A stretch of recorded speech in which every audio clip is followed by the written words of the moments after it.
Сәлеметсіңдер ме балалар? Бүгін біз сіздермен әдебиеттік оқу пәні 2 сынып 40 сабақ Қазақстан байрағы атты тақырыппен танысатын боламыз. Мұзафар Әлімбай балалар ақыны, Павлодар облысында туылған. Аулақ бол жаман әдеттен, Балдәурен, Жауқазын, тағы басқа кітаптардың авторы.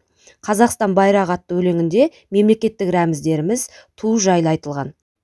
Мемлекеттік рәміздерімізге тудан басқа Қазақстан Республикасының елтаңбасын және де мемлекеттік әнұраны жатқызуға болады.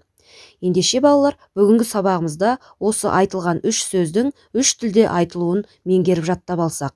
Суретте сендер Қазақстан Республикасының мемлекеттік туын көріп тұрсыңдар. Ту немесе байрақ, орысша флаг, ал ағылшын тілінде флаг.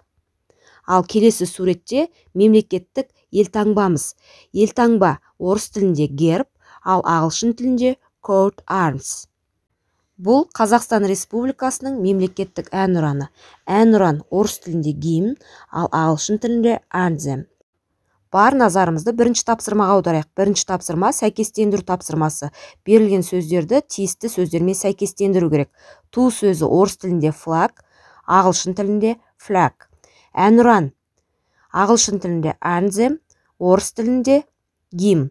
Елтаңба орыс тілінде герб, ал ағылшын тілінде coat arms деп айтылады. Енді келесі екінші тапсырма адасқан әріптерден сөз құрау керек. Яғни берілген әріптерді тиісті орнына қоя отырып, сол сөздің қазақ тіліндегі аудармасын айтуымыз қажет. Алғашқы тапсырмамыз әріптерді ретімен қойғанда бізде coat arms деген сөз шығады.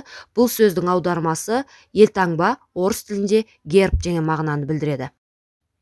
Anthem қазақ тілінде әнұран, орыс тілінде гимн деген мағынаны білдіреді. Соңғы тапсырма, үшінші тапсырмада адасқан әріптерді орнына қойған кезде flag деген сөз шығады.